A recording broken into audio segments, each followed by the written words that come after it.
12 elemen audit K3.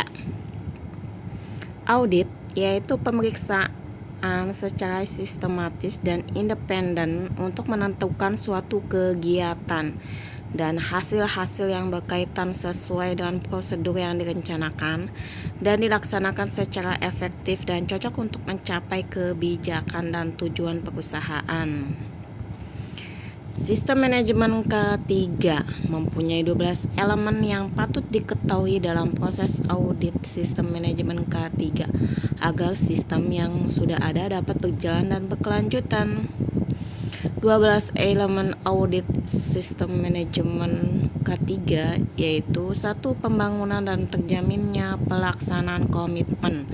2. Pembuatan dan pendokumentasian rencana K3.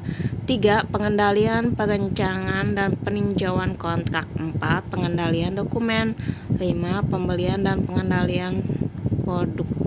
6. Keamanan bekerja berdasarkan sistem manajemen K3.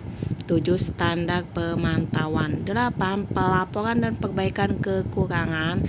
9. Pengelolaan material dan perpindahannya. 10. Pengumpulan dan penggunaan data.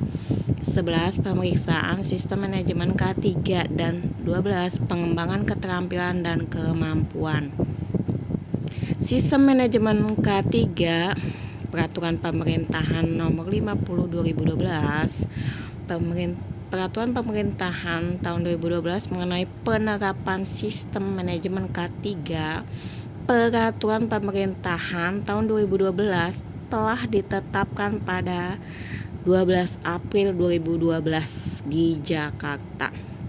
Peraturan pemerintahan tersebut merupakan peraturan pelaksanaan dari pasal 87 Undang-Undang Nomor 13 Tahun 2003 tentang ketenagakerjaan. Dalam Peraturan Pemerintahan Nomor 50 Tahun 2012 tersebut, semua pemberi kerja wajib melaksanakan sistem manajemen K3, terutama perusahaan yang mempekerjakan minimal 100 tenaga kerja atau perusahaan yang memiliki tingkat potensi kecelakaan yang tinggi akibat karakteristik proses kerja.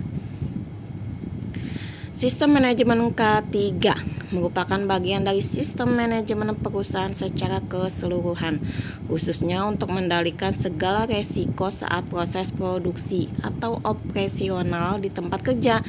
Peraturan pemerintahan ini diterbitkan untuk dapat meningkatkan efektivitas perlindungan bagi tenaga kerja melalui sistem manajemen K3 yang lebih terencana, terundang-undang, terstruktur, dan terintegrasi. Adapun dasar hukum sistem manajemen K3 ini wajib diterapkan di seluruh Indonesia, perusahaan besar dan kecil. Itu aturannya itu Undang-Undang Nomor 1 Tahun 1970 tentang keselamatan kerja, Undang-Undang Nomor 12 Tahun 2003 tentang ketenagakerjaan, Undang-Undang Nomor 2 Tahun 2017 tentang jasa konstruksi, Peraturan Pemerintahan Nomor 50 Tahun 2012 tentang Sistem Manajemen K3, Permenaker Nomor 26 Tahun 2014 tentang penyelenggaraan penilaian penerapan SMK3, Pemerintahan Undang-Undang Nomor 5 Tahun 2014 tentang pedoman Sistem Manajemen K3, Konstruksi Bidang Pekerjaan Umum, dan Permenkes Nomor 66 Tahun 2016 tentang K3RS. Kriteria penilaian penerapan sistem manajemen K3 berdasarkan Peraturan Pemerintah Nomor 50 Tahun 2012 dengan kategori sebagai berikut. 1. Tingkat awal dengan pemenuhan terhadap 64 kriteria audit sistem manajemen K3.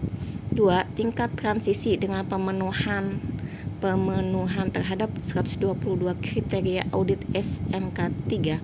3. Tingkat lanjutan dengan pemenuhan terhadap 166 kriteria audit SMK3.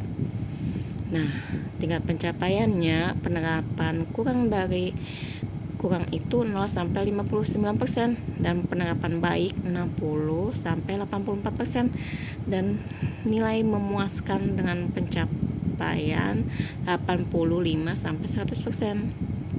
5. Prinsip dasar sistem manajemen K3.